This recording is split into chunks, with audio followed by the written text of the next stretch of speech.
Right. Okay. So this is another brute force calculation. We're going to compute that second partial right there. So I mean, it's just a partial derivative, and it's just a matter of sort of writing them down. And then we're going to compute that second partial right there, and then we're going to combine them per that formula, and we're going to confirm that we get 0. So it's very brute force. Is that cool? Yeah. Okay. So we'll start with, first we'll compute partial with respect to t. Okay, now, I'm sorry, we're looking at this function w. Okay, so I want to compute partial of w with respect to t. All right, now w is a function of two variables, right, x and t, in the following way. So this is sort of a composition of functions, and in fact, I'm going to use the single variable chain rule to compute that derivative. So because the partial of w with respect to here, let me write it like this. This is the derivative with respect to t of f of x minus ct. Right? So I'm thinking of x as a constant, in which point, f is a single variable function, and this expression here I'm thinking of as a single variable expression, that variable being t. Mm-hmm. Right? So what we have is a composition, because what's going into f is not t. What's going into f is this function of t. So we've got to use the chain rule. Okay, and so what we get then is f prime of x minus ct, and then times the derivative of the inside, which gives me a minus c. Is that cool? Mm-hmm. All right. Okay. In fact, why don't I call this wt? Okay, so now let's compute the t derivative of that.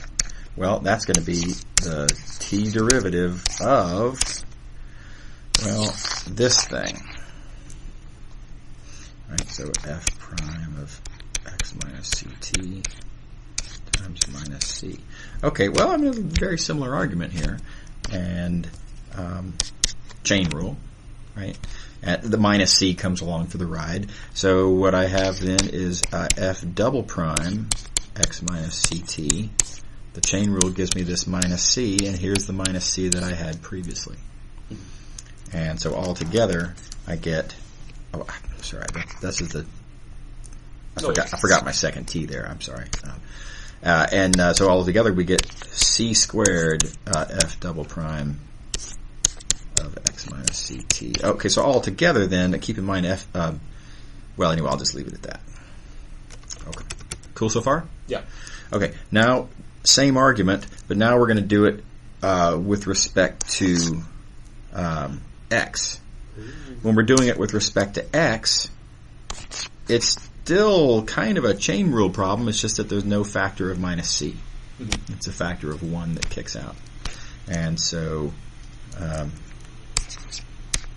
let me just sort of skip a bunch of steps then, and okay, fine. I'll slow down. Okay, so we're taking d by dx of f of x minus ct. Still a single variable chain rule problem. So we get f prime x minus ct times 1, and then wxx blah blah blah f double prime x minus ct times 1 times 1, which is 1. Yeah. Okay. Right, so that's that.